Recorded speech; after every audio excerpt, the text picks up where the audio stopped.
बिस्मिल्लाहिर्रहमानिर्रहीम। अस्सलाम वालेकुम स्टूडेंट्स, मैं हूं वाजिद अली कंबो, आपका chemistry teacher. Student second year chemistry chapter 13 carboxylic acids, और आज हम physical characteristics of carboxylic acid इनको स्टडी कर। तो ये हम आगाज करते हैं।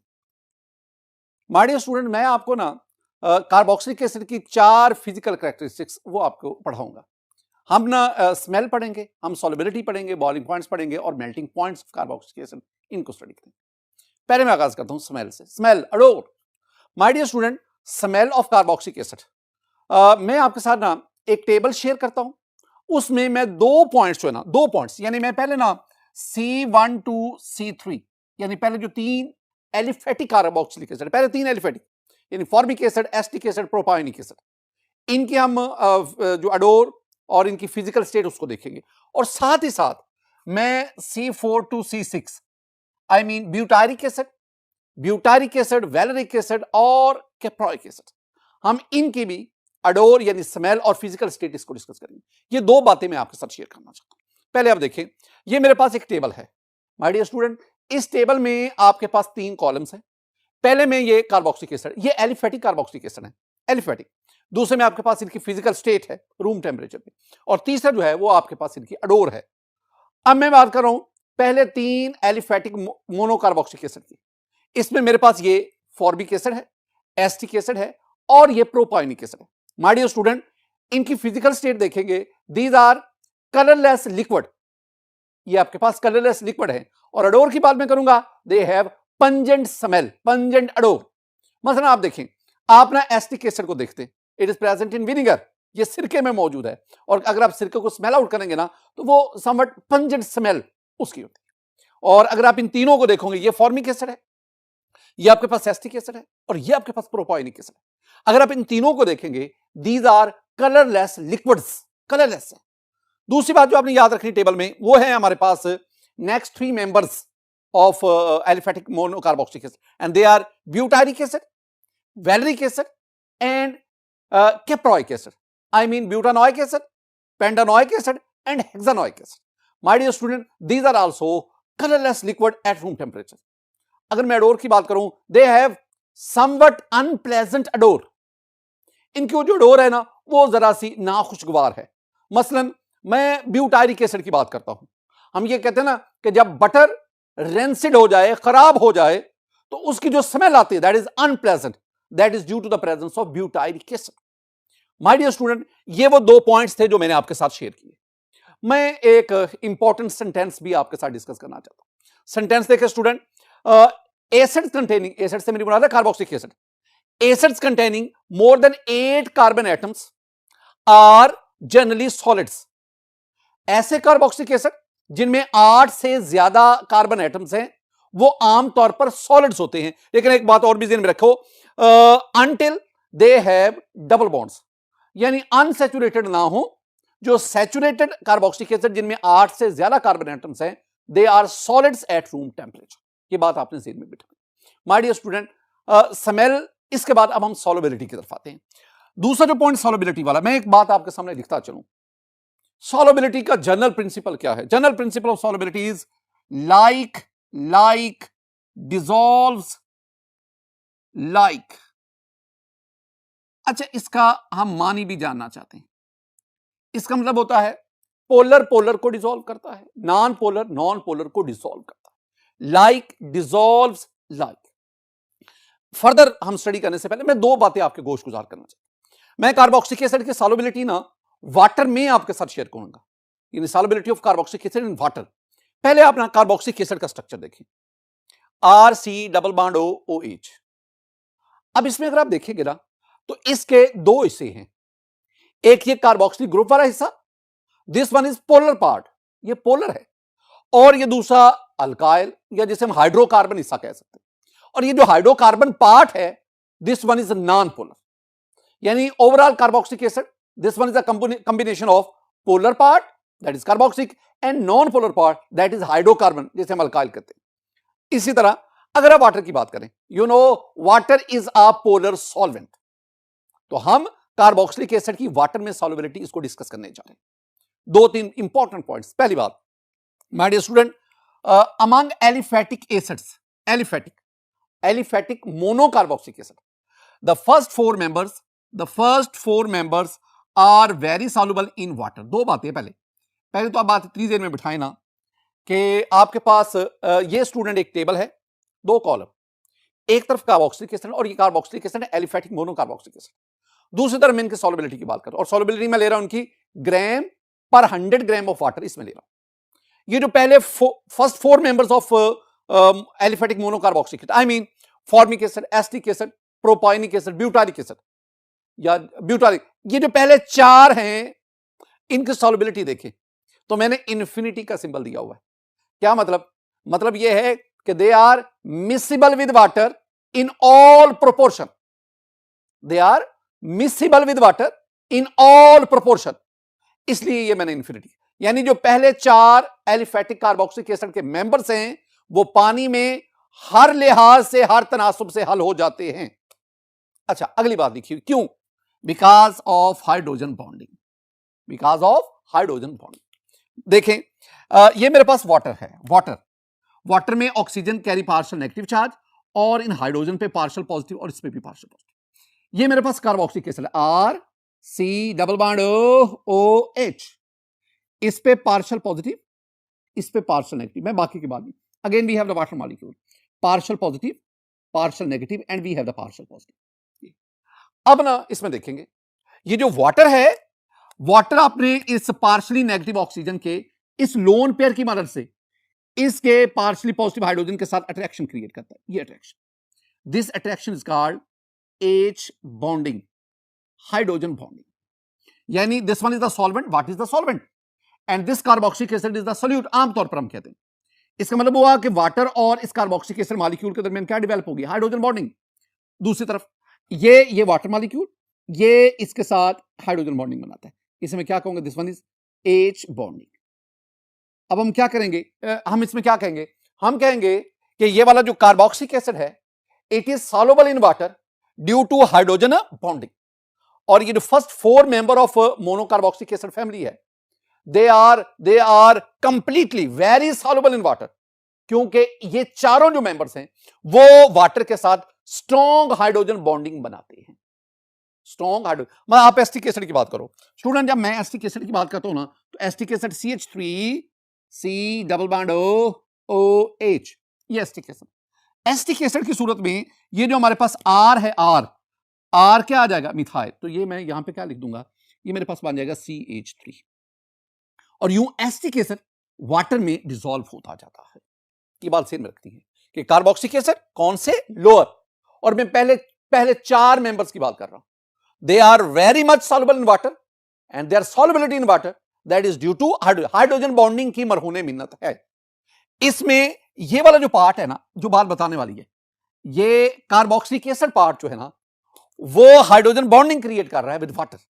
इसमें ये जो अल्काइल पार्ट है ना, जो हाइड्रोकार्बन पार्ट है, जो नॉन पोलर पार्ट है, वो ज्यादा डोमिनेंट नहीं है।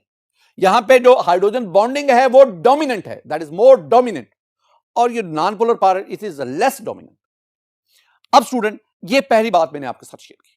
अब दूसरे पॉइंट पे आए जी स्टूडेंट, दूसरा पॉइंट जो आपने ध्यान में रखना है, the solubility of carboxylic acid in water gradually decreases with the increase in molecular message, यानी जैसे जैसे कार्बोक्सिलिक एसिड का मोलेकुलर मैस बढ़ता है वाटर में उनकी सॉल्युबिलिटी कम होती है। पहले ना आप कुछ डाटा उसको देखें। माय डियर स्टूडेंट, ये मेरे पास टेबल है कार्बोक्सिलिक एसिड और दूसरी तरफ मैं उनकी सॉल्युबिलिटी की बात कर रहा हूं। मैंने बात क्या की है कि जो एलिफेटिक मोनोकार्बोक्सिलिक एसिड उनमें जो फर्स्ट फोर मेंबर है उनकी सॉल्युबिलिटी में मैंने क्या कहा था कि they are miscible in water with in all proportion. लेकिन अगर आप 5 कार्बन वाला जो कार्बोक्सिलिक एसिड जिसे हम कहते हैं वैलेरिक एसिड, पेंटानोइक एसिड, उसकी सॉल्युबिलिटी 3.7 है। अगर आप हेक्सानोइक एसिड जिसे हम कैप्रोइक एसिड कहते हैं, एक कार्बन बढ़ गया, उसकी सॉल्युबिलिटी देखेंगे वो 1 है। इसी तरह 7 कार्बन वाला, 8 वाला, 9, जैसे जैसे कार्बोक्सिलिक एसिड में कार्बन चेन की लेंथ बढ़ती जाती है, हाइड्रोकार्बन चेन की लेंथ बढ़ती है, वैसे वैसे आप उसकी सॉल्युबिलिटी वैल्यू देखें।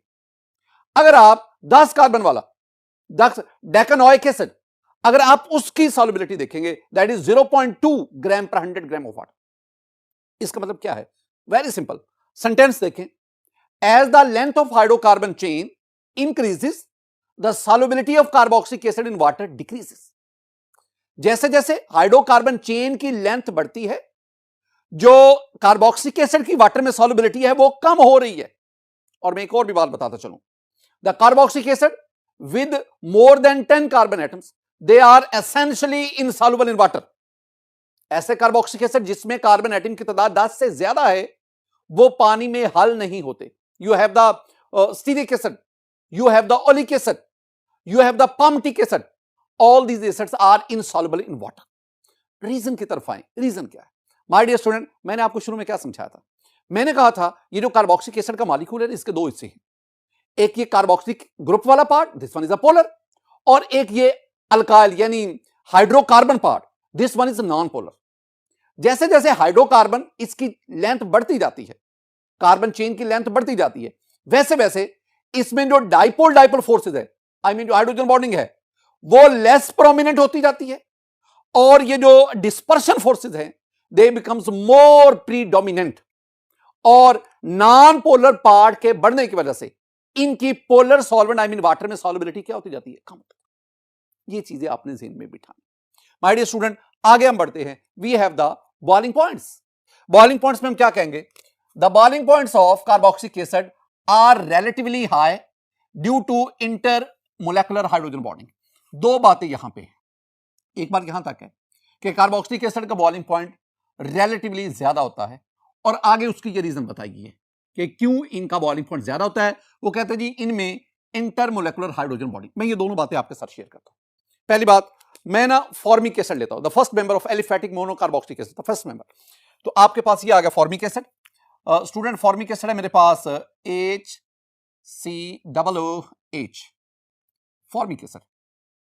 और अगर आप इसका बॉइलिंग पॉइंट देखें, मैं बॉइलिंग पॉइंट की बात कर रहा हूं, और ये मैं बॉइलिंग पॉइंट 1 एटमॉस्फेयर पे ले रहा हूं, तो इसका बॉइलिंग पॉइंट जो है वो 100 डिग्री सेंटीग्रेड, वाटर जितना है। The boiling point formic acid water is 100 degree centigrade दोनों का। इसके बाद मेरे पास है CH3COOH, this one is acetic acid. और स्टूडेंट एसिटिक एसिड का जो बॉइलिंग पॉइंट है वो 118 डिग्री सेंटीग्रेड, यानी इससे इसका बॉइलिंग पॉइंट ज्यादा है। मेरे पास प्रोपाइनिक एसिड है CH3CH2COOH, this is propionic acid and its boiling point is 141 degree centigrade. अब ये ना बॉइलिंग पॉइंट इनका बहुत ज्यादा है। अब इनका बॉइलिंग पॉइंट क्यों ज्यादा है? वो कहते हैं it is due to intermolecular hydrogen bonding. Hydrogen bonding दो तरह की होती है, एक इंट्रामोलेकुलर और इंटरमोलेकुलर। इंटरमोलेकुलर हाइड्रोजन यानी जब आप एसिटिक एसिड लेते हैं तो एसिटिक एसिड के दो मॉलिक्यूल के दरमियान हाइड्रोजन बॉन्डिंग बन जाती है। कैसे, जरा देखें माय डियर स्टूडेंट। मेरे पास ना ये एक कार्बोक्सिलिक एसिड है। कार्बोक्सिलिक एसिड को हम लिखते हैं, ये देख लो, कार्बोक्सिलिक एसिड को हम लिखते हैं RC≡OH। मैं इसको ना जरा यूं लिख देता हूं, RC≡O,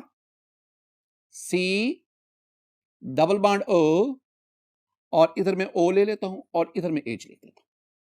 ये मैंने एक कार्बोक्सिलिक एसिड का मॉलिक्यूल लिया। दूसरी तरफ ये कार्बोक्सिलिक एसिड का एक और मॉलिक्यूल RC≡O। पहले मैंने डबल बॉन्ड O ऊपर, अब मैंने डबल बॉन्ड O, और इधर मैं O ले आया, और इधर मेरे पास माय डियर स्टूडेंट इधर मेरे पास H आ गया, ये H आ गया। ये कार्बोक्सिलिक एसिड के दो मॉलिक्यूल्स बने। अब इसमें आपको पता है कि oxygen carry the lone pairs and it is partial negative, और इधर अगर आप देखेंगे तो this hydrogen is partial positive. मैं बाकी को नहीं छेड़ रहा। बिल्कुल इसी तरह this hydrogen is partial positive, और इस ऑक्सीजन पे ये lone pair this is partial negative. ये दो कार्बोक्सिलिक एसिड के मॉलिक्यूल। अब इन दो कार्बोक्सिलिक एसिड के मॉलिक्यूल के दरमियान हाइड्रोजन बॉन्डिंग है। देखो, इसका पार्शियल पॉजिटिव एंड हाइड्रोजन, ये पार्शियल नेगेटिव, ये लोन पेयर के साथ अट्रैक्शन क्रिएट करता है। हाइड्रोजन बॉन्डिंग को आमतौर पर हम 3 डॉट्स से, this one is hydrogen bonding and this hydrogen bonding is called intermolecular. Inter के दरमियान और मोलेकुलर यानी दो मॉलिक्यूल्स के दरमियान जो हाइड्रोजन बॉन्डिंग है, दिस इज H बॉन्डिंग। बिल्कुल इस तरह ये भी आपके पास H बॉन्डिंग आ गई, ये H बॉन्डिंग। इसका मतलब क्या हुआ? इसका मतलब ये है कि जब आप एसिटिक एसिड को लेते हैं, एसिटिक एसिड, जब आप प्योर एसिटिक एसिड लेते हैं तो एसिटिक एसिड के दो मॉलिक्यूल आपस में दो जगहों से हाइड्रोजन बॉन्डिंग बना लेते हैं। आपके पास ना ये एक ना साइकिल बन गया, जरा गौर से देखना, ये साइकिल, ये आपके पास साइकिल है, ये इतना, इसमें ये साइकिल है पूरा, कितने मेंबर हैं, 1 2 3 4 5 6 7 8, दिस वन 8 मेंबर्स रिंग। अब इस 8 मेंबर रिंग की वजह से अगर आप देखेंगे you have a bulky molecule, और जितना मोलेकुलर साइज बढ़ता है उतना उसका बॉइलिंग पॉइंट भी इंक्रीज करता है। सिंपल सी बात आ गई। हम कहेंगे ये जो कार्बोक्सिलिक एसिड है इनका बॉइलिंग पॉइंट बहुत ज्यादा होता है, और बहुत ज्यादा इसलिए है कि जब आप कार्बोक्सिलिक एसिड को लेते हैं तो कार्बोक्सिलिक एसिड के अंदर दो मॉलिक्यूल्स आपस में मिलकर ये आपके पास एक साइक्लिक स्ट्रक्चर बनाते हैं।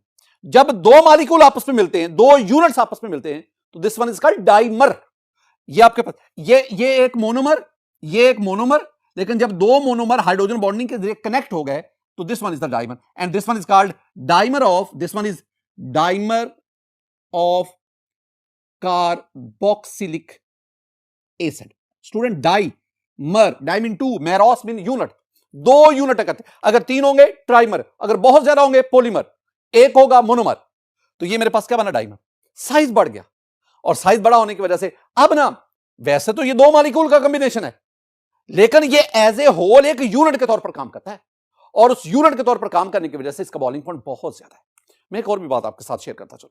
माय डियर स्टूडेंट, मैंने कहा कार्बोक्सिलिक एसिड का बॉइलिंग पॉइंट ज्यादा होता है। अगर आप कार्बोक्सिलिक एसिड का बॉइलिंग पॉइंट इसके रेलेवेंट दूसरी जो क्लासेस हैं उनके कंपाउंड के साथ कंपेयर करें तो क्या होगा।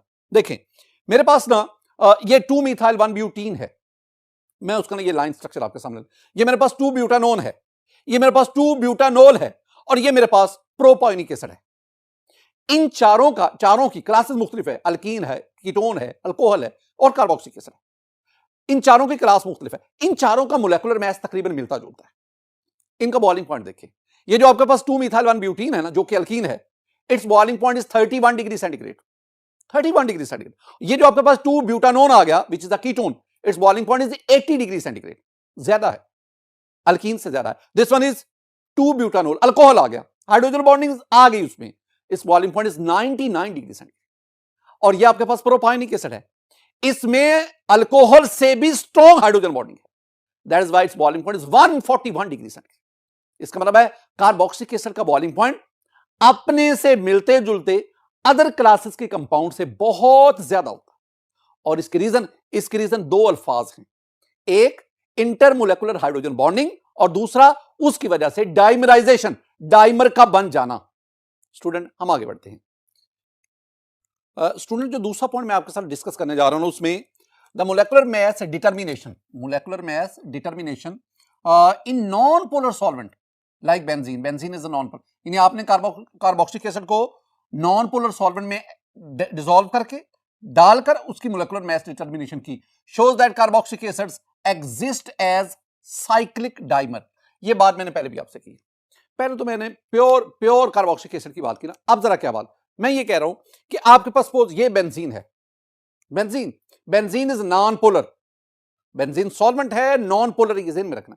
इसमें मैंने ये एसिटिक एसिड को डाला, acetic acid is a carboxylic acid. अब जो ही एसिटिक एसिड इसमें जाएगा, एसिटिक एसिड के दो मॉलिक्यूल्स इंटरमोलेकुलर हाइड्रोजन बॉन्डिंग और डाइमराइज हो जाएंगे, डाइमर फॉर्म में आ जाएंगे, और फिर हम इसका नाम मोलेकुलर में। अब ना जब मोलेकुलर मास डिटर्मिनेशन आपने करनी, ये ज़हन में रखना, जब मोलेकुलर मास डिटर्मिनेशन आपने करनी होती है ना, तो उसमें आपने कार्बोक्सिलिक एसिड को नॉन पोलर सॉल्वेंट में डालना होता है। अगर आप इसको वाटर वगैरह में लेंगे ना, तो ये तो वाटर के साथ हाइड्रोजन बॉन्डिंग कर जाएंगे, और फिर इसका एग्जैक्ट मोलेकुलर मास वो मालूम नहीं हो सकेगा। लिहाजा अगर आप कार्बोक्सिलिक एसिड का मोलेकुलर मास जानना चाहते हैं तो आप नॉन पोलर सॉल्वेंट उसको चूज करते हैं, उसमें इसको ऐड करके फिर इसके ऊपर ना एक्सरेज, डायफ्रैक्शन मेथड या अदर टेक्निक उसके जरिए आप इसका मोलेकुलर मास मालूम करते हैं। लेकिन जो ही आप इसको नॉन पोलर सॉल्वेंट में ऐड करते हैं, ये डायमरिक फॉर्म में डाइमर बन जाता है, और ये हमें डबल मोलेकुलर मास देता है। एक बहुत इंपॉर्टेंट शॉर्ट आंसर क्वेश्चन, जरा देखिए स्टूडेंट, शॉर्ट आंसर क्वेश्चन है, why the molecular mass of carboxylic acid become double in non polar solvent. Question को जरा समझिए, क्वेश्चन वो ये कह रहा है कि जनाब हमने कार्बोक्सिलिक एसिड लिया, वो कार्बोक्सिलिक एसिड था एसिटिक एसिड, ये कार्बोक्सिलिक एसिड है। अब मैंने इसका मोलेकुलर मास जो है ना वो मालूम करना है। मैं कार्बोक्सिलिक एसिड का M capital molecular mass of acetic acid ये मैं जानना चाहता हूं। अब मैं क्या करूंगा, मैं कोई नॉन पोलर सॉल्वेंट लूंगा, सॉल्वेंट, जैसे कि मेरे पास बेंजीन है। अब होता भला क्या है, आप ना एसिटिक एसिड का पहले मोलेकुलर मास कैलकुलेट करें। जब आप कैलकुलेट करेंगे ना, CH3 C double bond OH, student calculate करें, 2 कार्बन है ना, 2 कार्बन, एक कार्बन 12, 2 कार्बन जो आपके पास 24 हो गया। ऑक्सीजन देखो 1 2, 2 ऑक्सीजन है, एक ऑक्सीजन 16 और 2 ये आपके पास 32 हो गया। हाइड्रोजन देखो 3 और 1 4, एक हाइड्रोजन 1 होता है और 4 आपके पास, ये 4।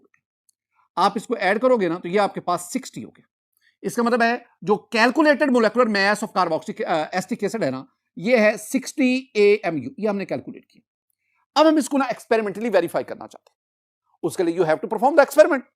आप एसिटिक एसिड लेकर इसको benzene, non polar solvent benzene, उसमें डिसॉल्व करेंगे और फिर आप इसका मोलेकुलर मास मालूम करेंगे।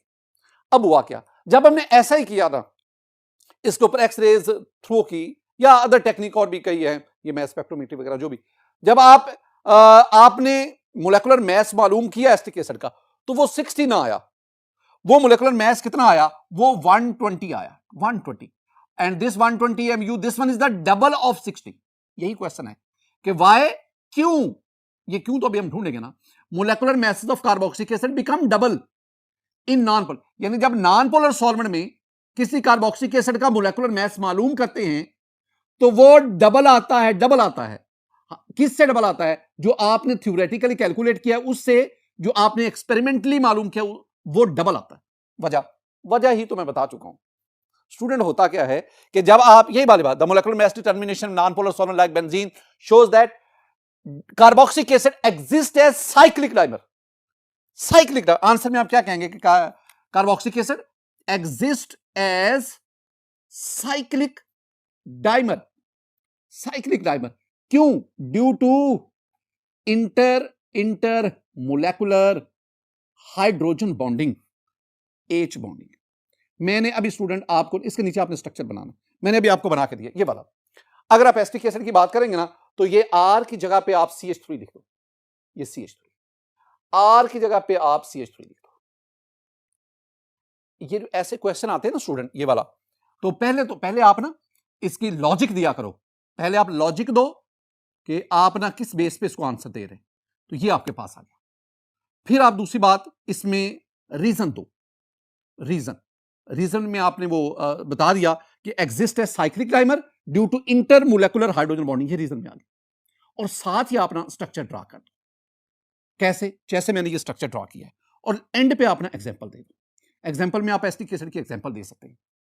ये एसिटिक एसिड का जो थ्योरेटिकली या जो कैलकुलेटेड मोलेकुलर मास है वो 60 है, लेकिन जब आप एसिटिक एसिड को बेंजीन में लेकर, नॉन पोलर सॉल्वेंट में लेकर आप उसका एक्सपेरिमेंटली मोलेकुलर मास डिटरमिन करेंगे तो वो 120 आ जाता। तो ये नहीं इसका मतलब कि एसिटिक एसिड का मोलेकुलर मास 120 होता है, ये नहीं मतलब। वो 120 तो उसके डाइमर का है ना, 2 एसिटिक एसिड मॉलिक्यूल का है ना 120। अगर आप एक का निकालेंगे, जो मोलेकुलर मास लेंगे, वो एग्जैक्टली कितना आएगा, 60 आएगा। माय डियर स्टूडेंट, अब हम ना बॉइलिंग पॉइंट से आगे बढ़ते हैं मेल्टिंग पॉइंट की तरफ। Melting point of carboxylic acid, important points जरा देखो। The melting point of carboxylic acids increase irregularly, ये हमारी डिस्कशन इसी नुक्ते पे ही रहेगी।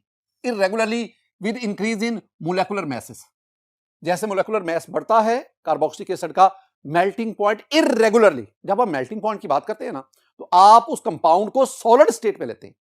मेल्टिंग पॉइंट टर्म इसका ताल्लुक सॉलिड स्टेट से, बॉइलिंग पॉइंट टर्म इसका ताल्लुक लिक्विड स्टेट से। तो मेल्टिंग पॉइंट किसका होता है, सॉलिड्स का। अब वो कहता है कि मोलेकुलर मास बढ़ने से, जो हमारी बुक कह रही है, मेल्टिंग पॉइंट बढ़ता है लेकिन इररेगुलरली बढ़ता है। मैं देखो स्टूडेंट, मेल्टिंग पॉइंट बढ़ता है लेकिन इररेगुलरली बढ़ता है। मैं देखो स्टूडेंट, पहले ये मेरे पास ये जो फर्स्ट वन है 3 कार्बन वाला ना, this one is propionic acid, जिसे आप प्रोपानोइक एसिड कहते हैं। इसमें कितने कार्बन है, 3 carbon, 3 carbon. My dear student, अगर आप प्रोपायोनिक एसिड जिसमें 3 कार्बन है, अगर आप इसका बॉइलिंग पॉइंट देखेंगे तो boiling point is -22 degree centigrade, -22। ये आपके पास आ गया ब्यूटायरिक एसिड। ये बार बार आपको याद करना, हम इसे ब्यूटानोइक एसिड भी कहते हैं, ब्यूटानोइक एसिड। इसमें कितने कार्बन है, इट हैज 4 कार्बन एटम्स, 4 इसमें कार्बन है। 1 2 3 4।